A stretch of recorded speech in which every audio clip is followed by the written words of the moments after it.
Okay, Shukach, thank you for joining. So we'll start off today with the Gemara, which talks all about Sukkos, time of happiness.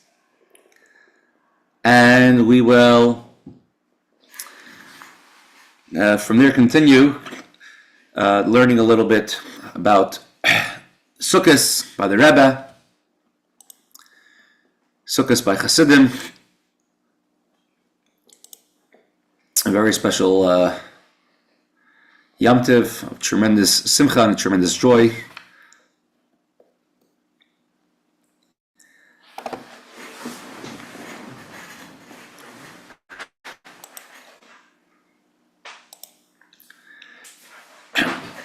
So today's Gemara, Shkacha Prat, is a Gemara about, we learned by Rosh Hashana, in Mesechta Rosh Hashana is all about Teshuvah. We had several dates, Chaf Elul, we had that date written in the Gemara. We had Rosh Chodesh Av. So today we will have all about Sukkos. We're in the lead up to Sukkos. There's a mitzvah. When you pledge something to the Beis HaMikdash, you have 3 holidays of Pesach, Shavuos, Sukkos to pay it up. 3 regalim, 3 times a year, every Jewish male had to go to the Beis HaMikdash, barring unforeseen circumstances, like if they're sick or something like that. And you had to pay up your pledge when you went to the Beis HaMikdash. And you had 3 Yomim Tovim, 3 holidays a year where you went. So you had 3 holidays to pay it up. Brought the opinions, but it is starting from Pesach, Shavuos, and Sukkos. You have to pay it up by then. If you did not pay it up by then, so then you have transgressed a sin. Bal ti'acher, do not be late.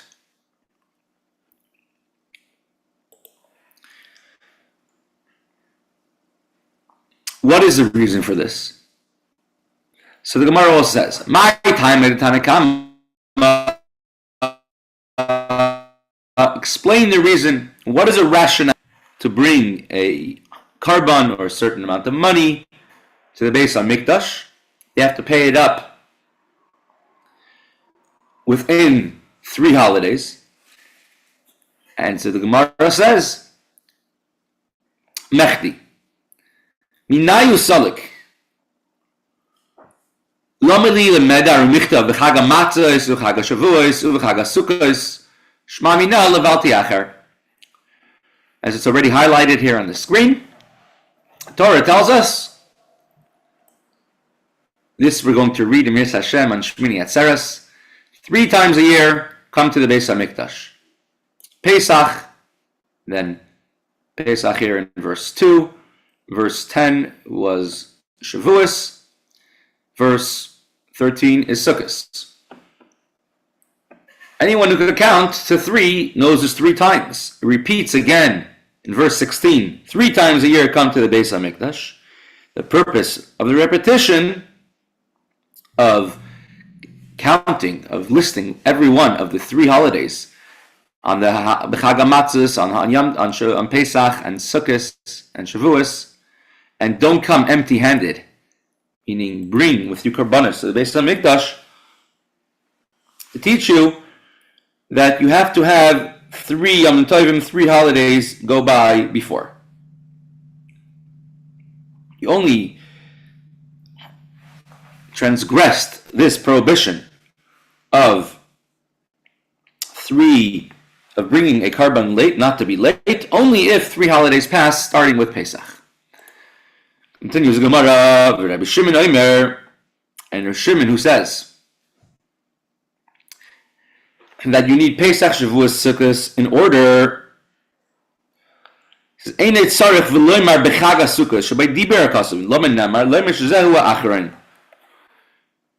Verse 13 already speaks about Sukkos. Keep a festival of Sukkos of tents, and be happy, and make sure others, the widows, the orphans, the converts are happy. Be happy, celebrate in the Beis HaMikdash, and everything Hashem does for you, You should only be happy 3 times a day. Come to the Beis Hamikdash on Pesach, Shavuos, and Sukkos. Being as Sukkos is the third one in this list, comes to tell you that it must be the last holiday of the 3. And therefore, you could be 3, 4, or even 5 sometimes Yom Tovim holidays pass before one has transgressed the law, the mitzvah, the prohibition of not bringing a karban, your sacrifice, your pledge, late to the Beis Hamikdash.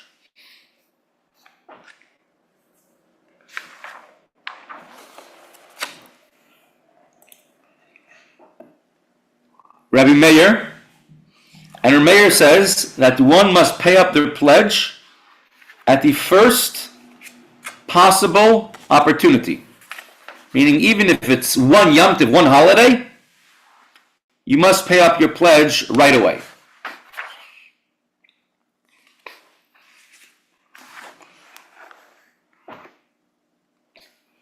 What's his reason? He says, what's his source that you have to pay up your pledge on the first holiday? Why not all 3 holidays? Rabbi Meir, my time, what is his reason? Tichsiv, as it is written,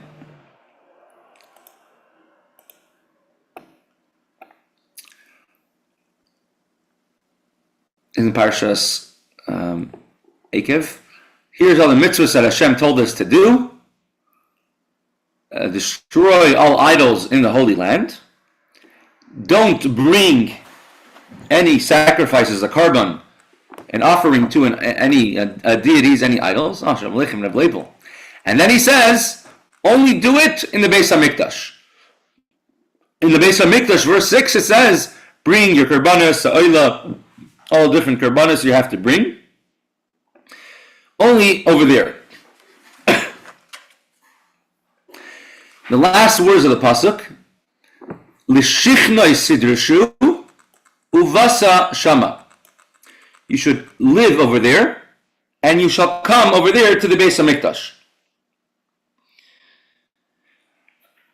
The beginning of the pasuk says you have to bring the karbanos only in the Beis Hamikdash, and the end says uvasa shama, and then the next one is vavesim shama. You shall come there, and you shall bring there all your offerings to the Beis Hamikdash. And since you have to bring the karbanos in the Beis Hamikdash, when do you have to bring it? You have to bring it at the time when you come to the Beis Hamikdash, which is on Yom Tov. Let's read the Gemara inside. Rebbe Meir, my time, Rebbe Meir says, what is the reason he allows you to pay up your pledge up to 1 Yom Tov, and if you do longer than that, then you have transgressed the lav, because he says, Uvasu shama v'avesum shama. The 2 psukim, end of verse 5, beginning of verse 6, you shall come to the Beis Hamikdash, and you shall bring your offerings in the Beis Hamikdash.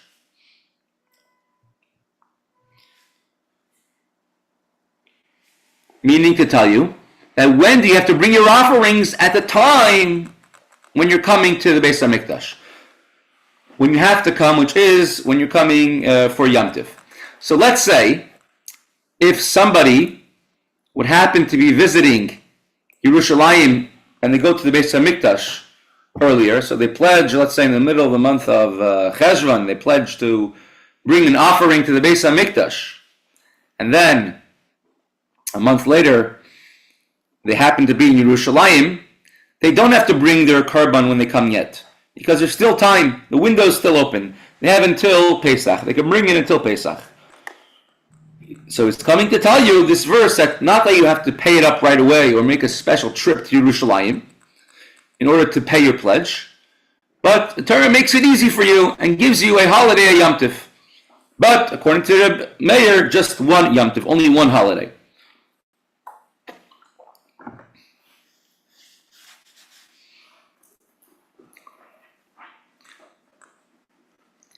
So the Gemara asks, And now just to repeat the opinions that we had until now. We had the Tanakama, which was a Chacham in the stages, which says that any 3 holidays in a row, doesn't matter what the order is, that's the limit for paying up your pledges. Rabbi Shimon says 3 holidays starting off from Pesach, which that is the halacha, Pesach, Shavuos, Sukkos.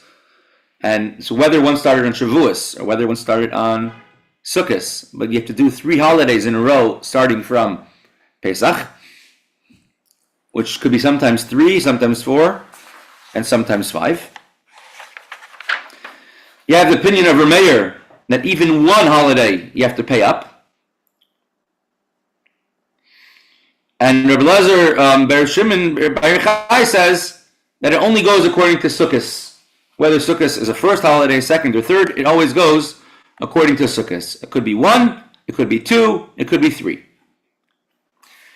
The Gemara, having just brought a proof to Reb Meir, his reasoning, why he says a first holiday is a time limit for the paying up your pledge, whichever Yom Tov of the Pesach, Shavuos, or Sukkos comes first.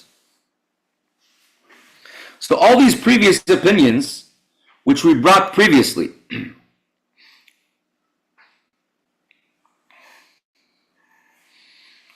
another opinion of Rabbi Lezer ben Yaakov, which says it's 2 Yomim Tovim, 2 holidays have to pass. Why don't they hold like Rameir, who says just 1 holiday? If like Rameir says, Ubasa Shama, Vavesim Shama, you have to bring your carbon at a time when you come. So why don't they? What do they have to answer to Reb Meir?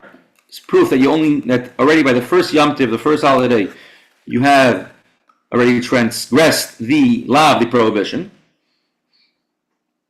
So Gemara answers, Hahu la'aseh.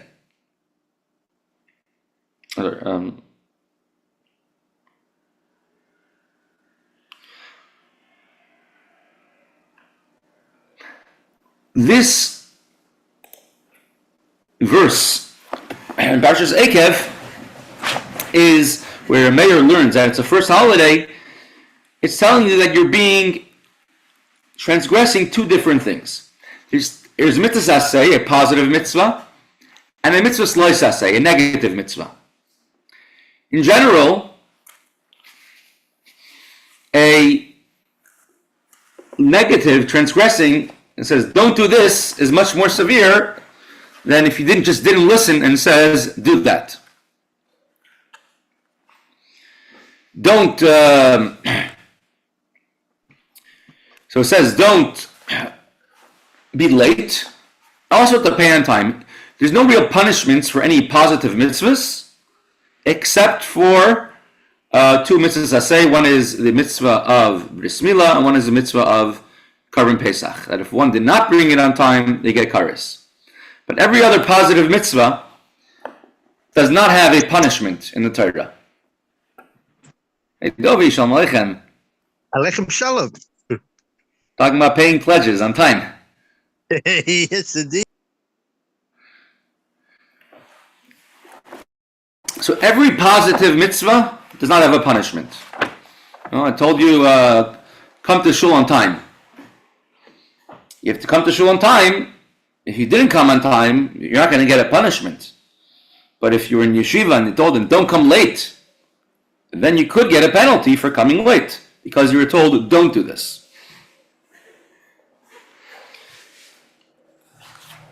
And so, even though there's no punishment for a mitzvah aseh, if one did not do the right thing, there still is called an isur aseh. There's a prohibition to not do it. Hashem himself, God himself tells us, do this, and you don't do it. The over aseh. And there's many practical halachic differences, but one of them we mentioned before was that in order to fulfill a mitzvah aseh, a positive mitzvah, one has to give up to 1/3 of their possessions. So let's say there's in order to buy a lulav and esrog, and the only way it's available to do it is if a person will have to spend 1/3 of their money, they have to do it. If it's more than that, halachically, you don't have to do it. Lifnim Mishuras Adin, beyond the letter of the law, so then you could do for sure, but the only obligation is up to a third of your possessions to pay, to make sure to fulfill a mitzvah. Right? If you get matzah, and the only way to get matzah is to spend a big amount of money, that's one thing. But to avoid a loisasei, to avoid a negative prohibition, one has to go at all costs, even if it costs them everything they own. To make sure to not go against the will of Hashem. So the Gemara now answers that in order, we ask the question, the mayor says that one has transgressed the prohibition, the negative mitzvah of don't pay your pledges late to the Beis HaMikdash already on the first Yom Tiv of that meets you, of Pesach, Shavuos, and Sukkos. And he brought a proof from a pasuk. So what about the other opinions? We said it's 2 Yomim Tovim, or 3, or sometimes 1, or 2, or 3. How do they explain that pasuk? And so we said they explain it that one has merely transgressed the mitzvah asay, but they have not yet transgressed the negative mitzvah, the lois asay.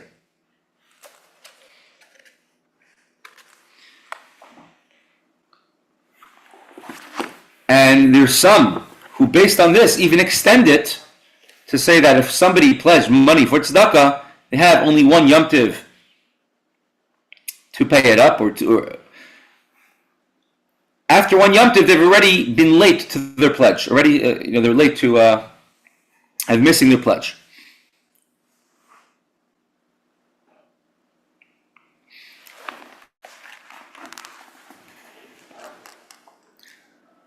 Meir. And the Gemara asks, Meir, how did Meir learn that from this pasuk, this verse, which only mentions an asay, uvasa shama v'avesim shama, you shall come there to the Beis HaMikdash, and you shall bring there your karbanis when you come. It doesn't say don't be late. Don't be late is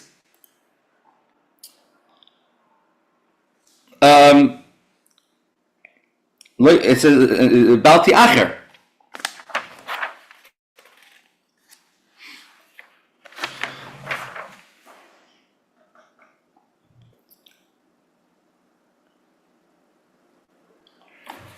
It doesn't say anything about a prohibition of don't be late. All it says is make sure to bring it the first time. Where does a mayor learn that you are over a lav, you transgress the lav if you bring it late? If you remember, it's in Parshas Kiseitze. Right? It says, Lo sa'acher l'shalmai. When you vow to Hashem, don't delay to pay it. That's over here. That's over here in Parshas Kiseitze. Over here in Parshas Akev, all it says is make sure to bring it on time. So where's the mayor's, what is his source that you have transgressed the law, the prohibition? Parshas Kiseitze, Lo sa'acher l'shalmai. Don't bring it late. That you've already transgressed it at the first Yom Tiv. Vidar Meir, the Gemara asks, my taima. How does he learn that you have transgressed a law, a prohibition, if you brought it late? Not just the positive mitzvah. Gemara answers, Kiven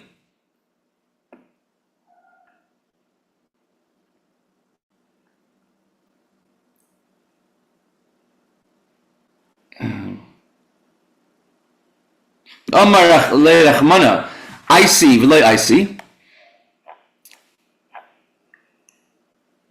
Since the Torah, Rachmana is Hashem, the merciful one, has already told us to bring the karban, the offering at a certain time, and he didn't bring it,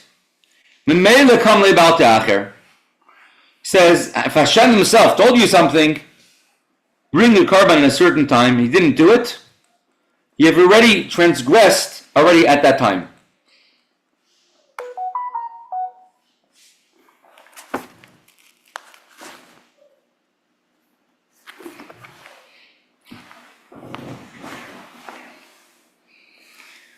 Sas Emes explains, Dafke by Yomtiv, he has fulfilled, he has transgressed, but not by a different time, not by Yomtiv. When it's not Yomtiv, it's not an issue.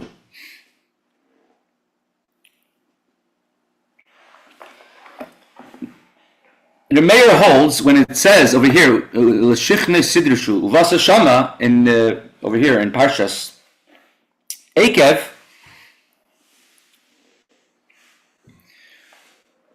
It's telling you when you should pay up your pledge. And Torah says, bring it. It means to bring it up right away. This is a time when the pledge has to be done. The Chaim hold that this is not telling you when to pay up the pledge. This pasuk is telling you about Yom Tov. Yom Tov is a time to bring korbanos. You bring korbanos, bring it. The mitzvah says to bring it at this time. So the argument between them is, what is this pasuk, this verse, is it telling you a din in Yom Tov or a din in your pledge? I mean, Gabar or the Chetza? Is Yom Tov the time for korbanos, or does a person have to bring a korban on a Yom Tov? According to the mayor, it's a person.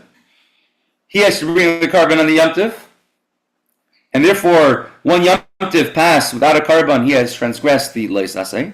And the mayor says, and the Chaim and the other opinions, Rebbe Shimon ben Elazar, etc., they all hold that it's going on a din in Yom Tov, holidays. Telling you Yom Tov is a time to bring your pledges to the Beis HaMikdash.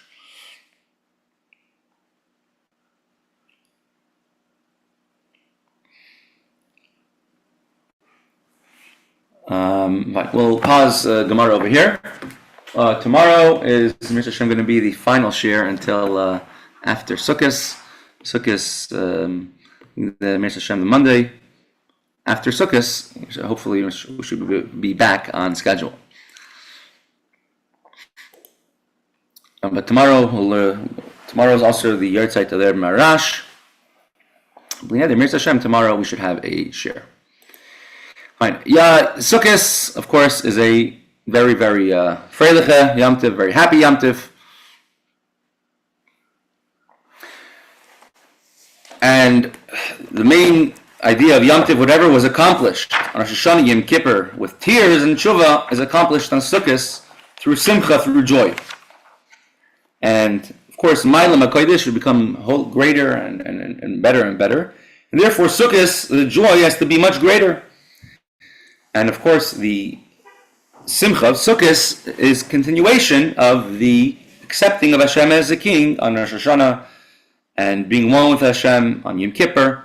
And that, after that, comes the immense simcha of Sukkos. But we're going to discuss particularly today a pasuk in last week's Parsha, Parshas Ha'azinu. This year we're actually laning V'zois HaBracha, the maximum amount of days, I think 22 days, we are laning from after Shabbos Shuvah, from Gimel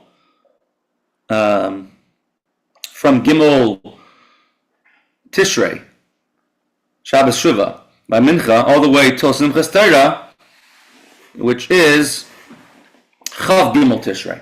So 21 days of V'zois HaBracha. The Rebbe does explain that this is a maximum possible amount of days that you could say this is a bracha that Moshe gave us, and therefore we have a maximum amount of bracha.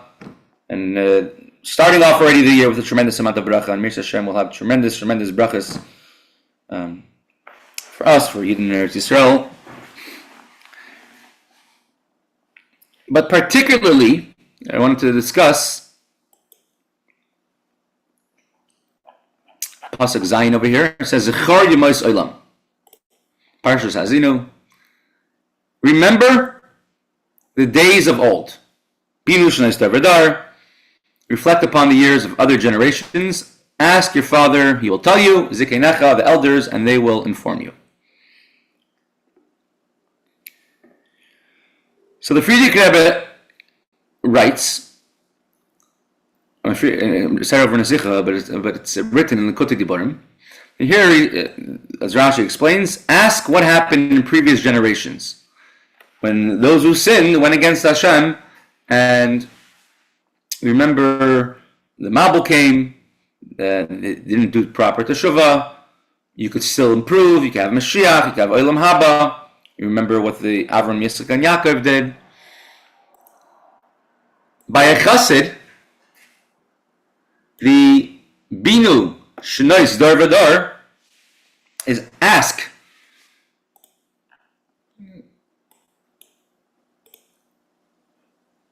Reflect. Every single chassid should reflect and listen to what the chassidim from the previous generations have to say. Every chassidish house, without exception, was a home for chassidim, a place where people was open house, where people learned Torah, Avas HaTorah, Avas Yisrael, whether they're rich or whether they're poor. In the previous generations, the Friedrich Rebbe says, the elder chassidim would by themselves share with the younger chassidim what they had to say. And it wasn't just saying over history and stories, but it was each one was a life lesson. And it was part and parcel of being a chassid and growing as a chassid was listening and learning from the elder chassidim. They felt an obligation to help and to educate the younger generation. And the younger generation were also willing to listen, wanted to hear what an older chassid has to say, wants to hear what somebody wrote. They would write down, they would repeat days and nights. And the younger chassid came to an appreciation what an elder chassid is.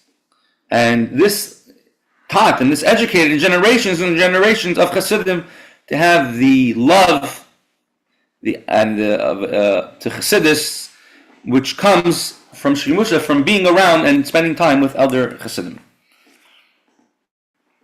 And in our times, he says, one must not wait till they're asked, but one has to be like in the previous times to go and share with others what they have to say.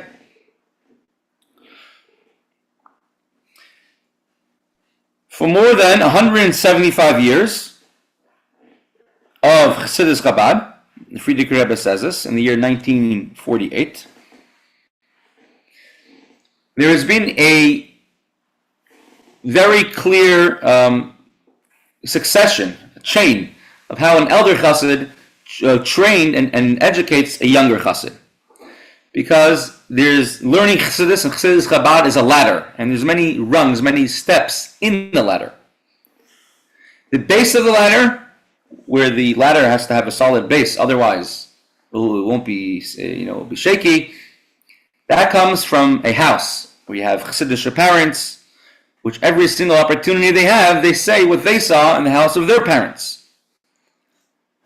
And then there's steps, rungs on the ladder. They go to a cheder, a school, start to learn Torah, and then it's possible that outside influences starting to come in, and each person gets a different opinion of either how sometimes it comes with self-bloatedness, self-appreciation, and as one grows, the Yetzer Tov grows, but also the Yetzer Hara grows, and Nefesh Bahamis grows. And in order to overcome the Nefesh Bahamis, there's many different tactics. And every student in yeshiva and every talmid in cheder has his own tactic how to do it. How to deal with the Nefesh Bahamis. But even the most accomplished and the most successful student in a cheder or student in yeshiva, in order for them to really be successful in the serving of Hashem, it's not enough just to learn, but they also must shimusha, they must spend time helping and spending time to get the environment of what it means to be a chassid, and that happens specifically from spending time in helping elder chassidim.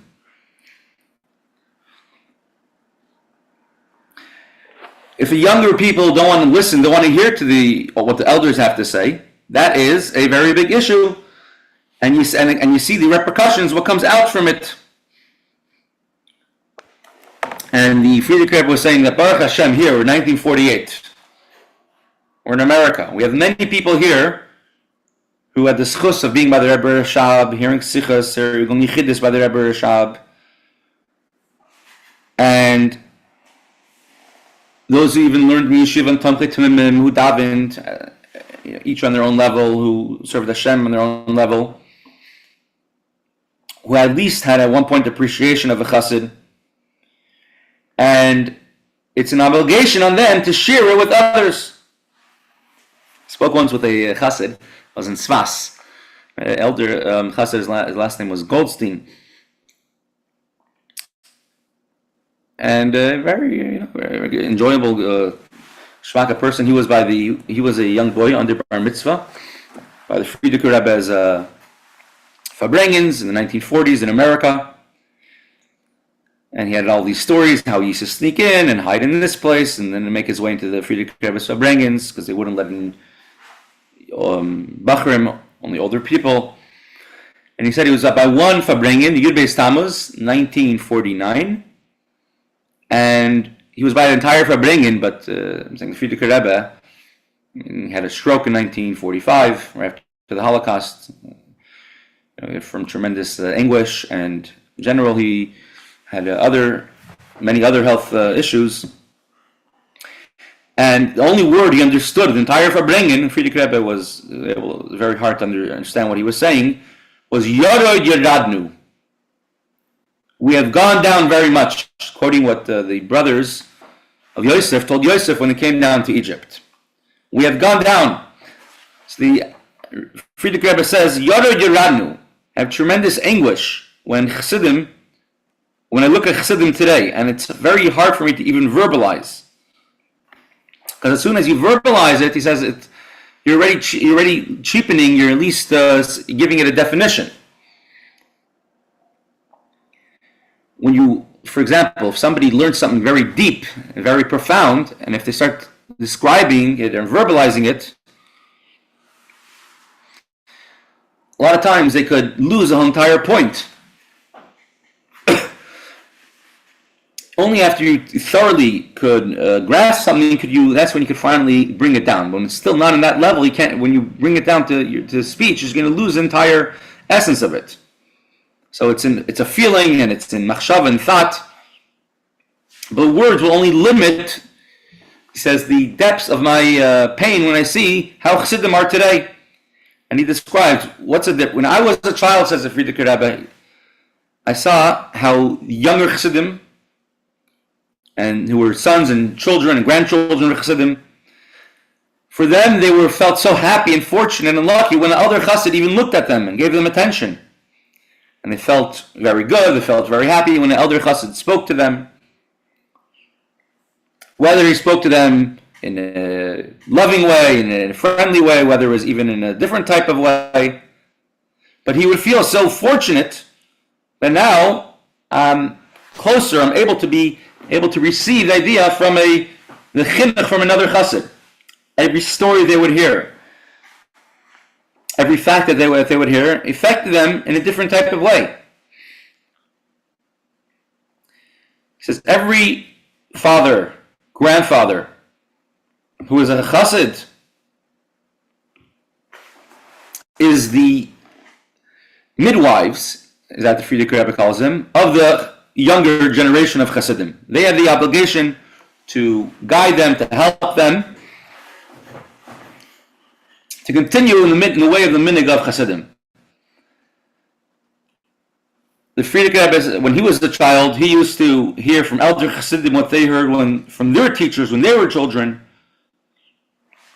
who raised them to become a chassid. An elder chassid felt the obligation to help and guide a younger chassid. It used to be you were not allowed to travel to Lubavitch, to any of the Rebbeim, till you spent some time. It could be a few weeks, or it could be a few months, by another older chassid to prepare you to go to the Rebbe. They would learn to have proper midas. And the elder chassid would put all of his effort, all of his strength to help clean up the neshama, to remove any type of absorbed dirt or things which are not conducive, called yeshus, of a chassid. And this is going back, and the Friedrich Rebbe says, all the way back to the times of the Baal Shem Tov. Says the Chassidim who were merited to be by the Baal Shem Tov. For example, the Alter Rebbe's father, Reb Baruch, the Alter Rebbe's uncle, Reb Yosef Yitzchak of Sharyeh, they would repeat what the Baal Shem Tov said. The Baal Shem Tov was quoting a Zohar that whoever considers themselves small, that's who's really great. Whoever holds themselves as a great person is really very small.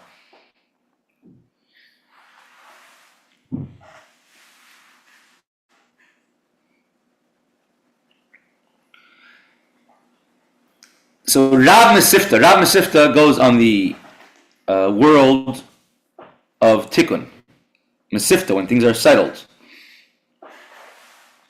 Then there's Toyu. Toyu comes before Tikkun, where things are not settled. It's chaos. And you have big Toyu and small Toyu. We have Toyu, we have chaos, which is controllable chaos and uncontrollable chaos.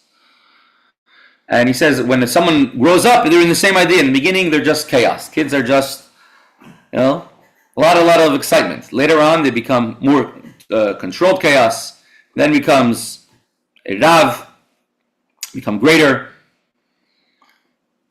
But someone who makes a mistake, someone who doesn't serve Hashem properly, even when they're grown up, they could still be a katan. Even when they're big, they could be very small. And someone the other way around could be very small and actually be very great. In Tikkun, in this world, we start off being small and get bigger.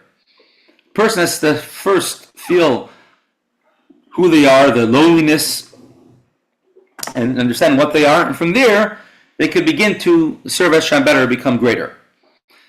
By chaos and Toyu, it's the other way around. You start off being very big, and then you become smaller and smaller, the more you realize who you are. So in order for a person, a chassid, to be ready, he has to be able to be a proper receptacle, be ready to listen.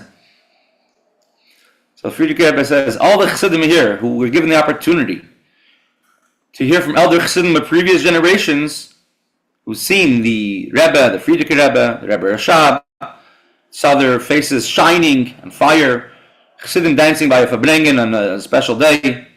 This is the treasures that are here among chassidim to give over to the next generation. When the Tzemach Tzedek was very young, he put a lot of effort trying to gather together as many teachings of the Baal Shem Tov, Teres of the Baal Shem Tov, which he heard from different elders who either heard it directly from the Baal Shem Tov or from the Maggid Mizrich from the Baal Shem Tov. And whatever he would do to gather together and write it down.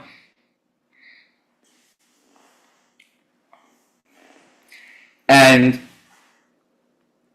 the uncle of the father of the Alter Rebbe, Rebbe Yosef the brother-in-law, the Alter Rebbe's uncle, Rebbe Yosef Yitzchak of Sharyeh, his brother-in-law, Rebbe Baruch, the Alter Rebbe's father, they heard his teaching from the Baal Shem Tov once. The Chassidus, the point of Chassidus, the main idea of Chassidus is to fix your character traits and to appreciate every single Jew, especially the simple Jews. And these are the rungs of a ladder in the way to serve Hashem better. And so the Friedrich Rebbe ends off saying that we see that there's another issue that many Chassidim have. Is that they want to do everything themselves, they learn themselves, do everything alone. And that, because it could lead to very many mistakes. Because when you do things alone, there's no one there to fix you.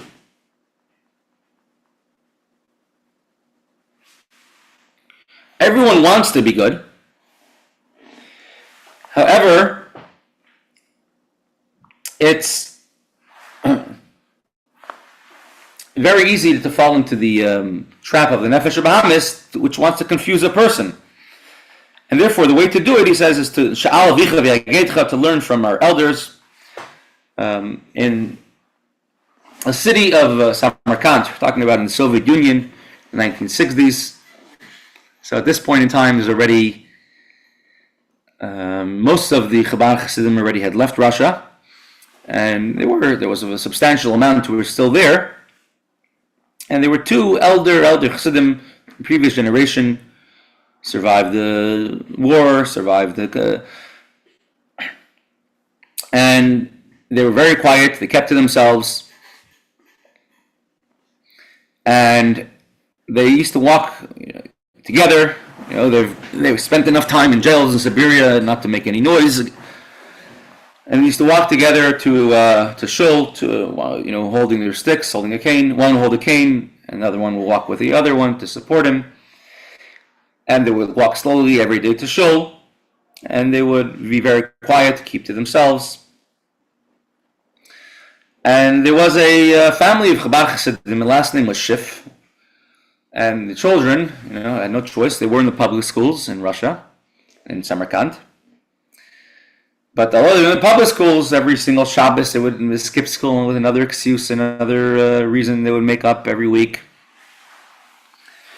And on Shabbos, of course, they would be not in the main shul, where they're government informers, but they'd be in illegal minyanim take place in houses, be Pfeffer of Chassidim.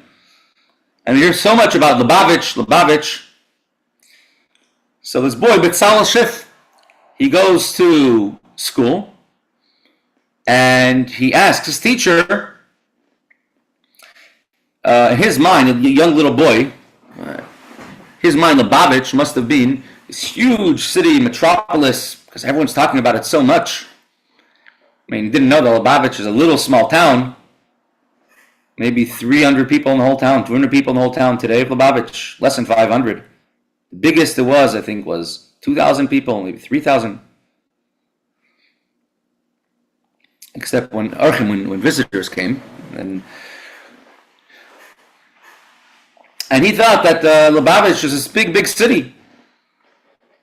So he goes into his school, and on the wall of his school, there's a map of the whole entire Soviet Union with all the cities, and he looks around and spent days and days looking for Lubavitch, and he couldn't find it anywhere. So he went to his professor in school, and he said, I'm trying to find this city of Lubavitch on the map. It must be a large city, but I can't find it. His teacher went to look the entire map with him, and he couldn't find it at all. So his teacher told him, maybe it's not on the map because, as he says, he has a relative who, this teacher says, who's works in, I think, the Air Force, Russian Air Force, and they're in a city, I think it was Saratov, but it's not on the maps because, since it's a military city, they don't put it on the maps because there must be some big, government secrets, some big things over there, So therefore, they don't put it on the government maps. So he says it could be this town, this place that you're talking about, has something very big or something unique going on, and that's why you can't find it on the map. So now the boy is really, really curious. His teacher can't find it, and his teacher knows about this one city. But who would know about what happened in Lubavitch? So he thought about these two elder Chassidim. He used to walk together, I don't remember their names right now, to shul every single day. And one day he sees them, and he comes running over to them, and he starts telling them the whole story. He says, I'm trying to find Lubavitch on the map of the Soviet Union. I couldn't find it. I asked my teacher. He said that it could be there's something for national security in this place, something big, and that's why it's not on the map. But you were in Lubavitch. Tell me what happened in Lubavitch. Is there anything special in Lubavitch that's the reason why it's not on the map? So the elder Chassid looked at him and he says, yes, in Lubavitch they dug for gold. And he got his answer and he's very happy. He went back to his professor and he told him this, I found out that in Lubavitch they dig for gold. Lubavitch, they develop gold. Lubavitch, when he became older by mitzvah, he finally understood what the gold of Lubavitch was. It wasn't the gold that you could take to the bank in this world. It was the gold of Chassidus, of the Rebbeim, and that's the gold that we all are very, very fortunate and lucky that Baruch Hashem we're able to get. And Mela,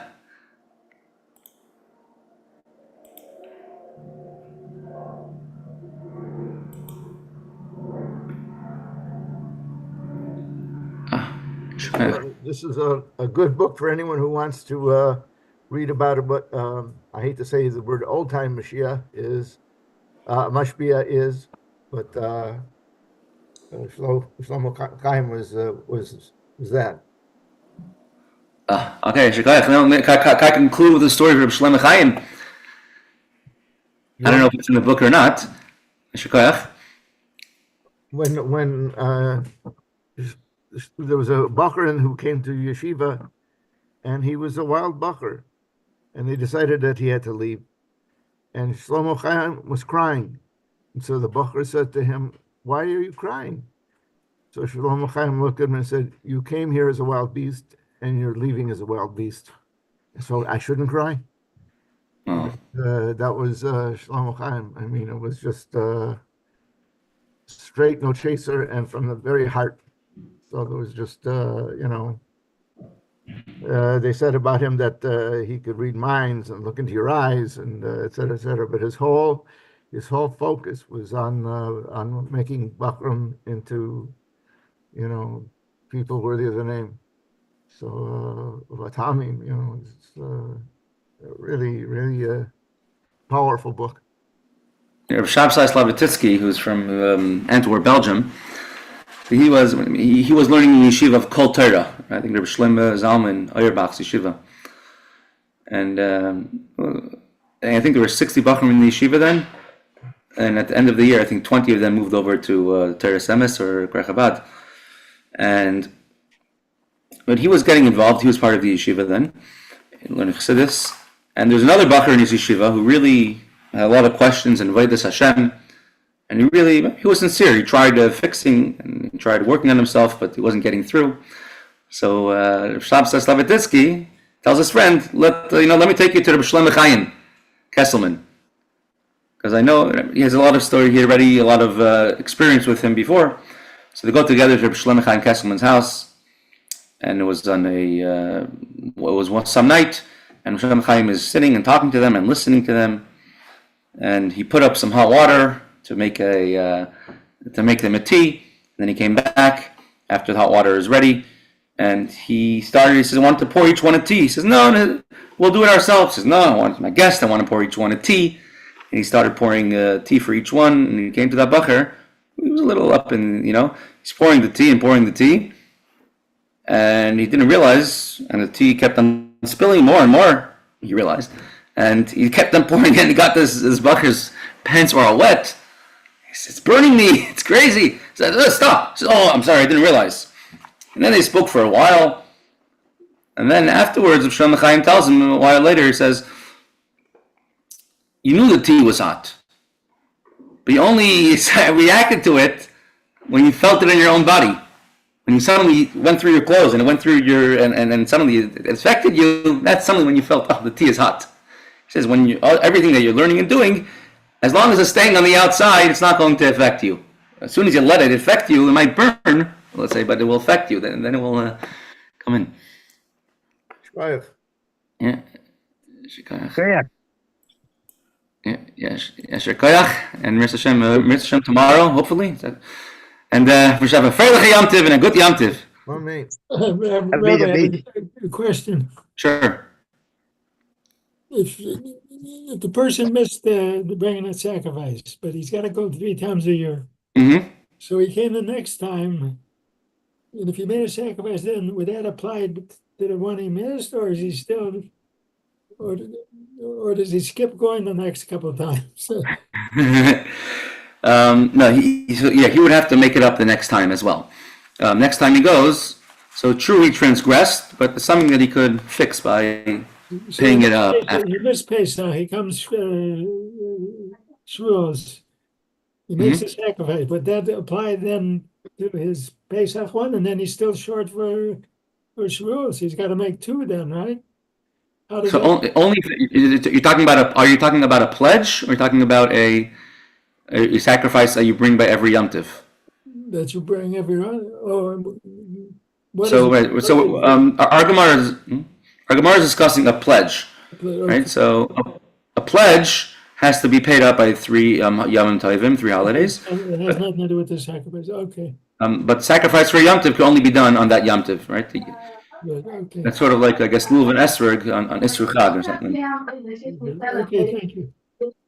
Just a quick word in support of some of the youthful Hasidim as well. For some of us who were not raised, I think Label would refer to it as in the system, to be around knowledgeable Bachurim, their enthusiasm, and their teaching, those of us who were not raised in the system can also be very effective. Oh, yeah. It's Mikol Malanda Yiskalti, right? Everyone says, I learn from Talmida, I learn from everybody, and from my That's right. students the most.